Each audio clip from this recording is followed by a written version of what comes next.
ચાલો હવે જોઈએ સ્વાધ્યાય 2.11. 600 પિકોફેરાડનું એક કેપેસિટર 200 વોલ્ટના સપ્લાય વડે વિદ્યુત ભારિત કરવામાં આવે છે. પછી તેનું સપ્લાય સાથેનું જોડાણ દૂર કરવામાં આવે છે અને બીજા વિદ્યુત ભારિત ન હોય તેવા 600 પિકોફેરાડના કેપેસિટર સાથે જોડવામાં આવે છે. આ પ્રક્રિયામાં કેટલી ઉર્જા ગુમાવાઈ હશે? તો હવે જુઓ કે પહેલા આપણે 600 પિકોફેરાડ ના કેપેસિટર સાથે 200 વોલ્ટનો સપ્લાય લગાડેલો છે. તો એ કિસ્સામાં પહેલા કેટલી ઉર્જા સંગ્રહિત થયેલી છે તે ગણીશું. ત્યારબાદ સપ્લાયને છૂટો કરીને બીજું સમાન કેપેસિટર લગાવીએ તો હવે તંત્ર જે થયું બે કેપેસિટરનું એમાં કુલ કેટલી ઉર્જા સંગ્રહિત છે તે આપણે ગણવી પડશે અને ત્યારબાદ એ બે નો તફાવત લઈને આપણે કેટલી ઉર્જા અહીંયા ગુમાવાઈ છે તેની ગણતરી કરીશું. તો હવે જુઓ પ્રથમ કેપેસિટરમાં સંગ્રહિત ઉર્જા તો કે UI બરાબર હાફ CV સ્ક્વેર. તો કે હાફ C નું મૂલ્ય 600 ગુણ્યા 10 ની માઈનસ 12 ઘાત ગુણ્યા V 200 એનો વર્ગ. આને આપણે સોલ્વ કરીએ તો આપણે જવાબ મેળવીશું 12 ગુણ્યા 10 ની માઈનસ 6 ઘાત જૂલ. હવે સપ્લાય દૂર કરીને આપણે વિદ્યુત ભાર રહિત બીજું કેપેસિટર અહીંયા લગાવીએ છીએ. તો હવે વિદ્યુત ભારના સંરક્ષણના નિયમ અનુસાર અને બંને કેપેસિટન્સના મૂલ્યો સમાન હોવાથી વિદ્યુત ભારની વહેંચણી સમાન થઈ જશે.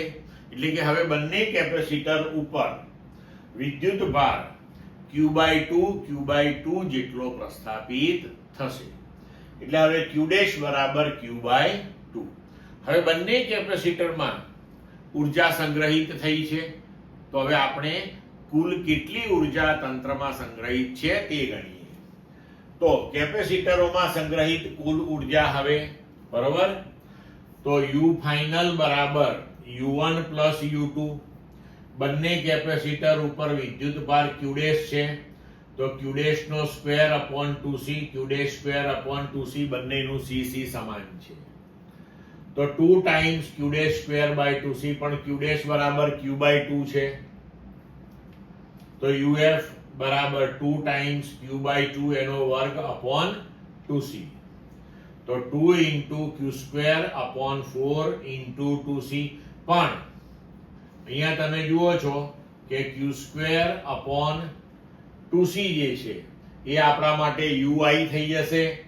તો Q square upon 2C UI લઈએ અને આ 2/4 એટલે કે 1/4 એટલે અરે 1/2 એટલે આપણા માટે થઈ ગઈ ફાઇનલ એનર્જી UI/2. UI આપણે ગણેલું છે 12 ગુણ્યા 10 ની માઈનસ 6 ઘાત ભાગ્યા 2 બરાબર થયું 6 ગુણ્યા 10 ની માઈનસ 6 ઘાત જૂલ.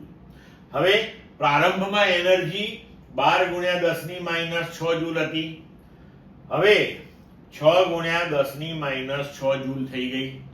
તો આ પ્રક્રિયામાં કેટલી ઉર્જા ગુમાવાઈ હશે? તો આ બેના તફાવત જેટલી.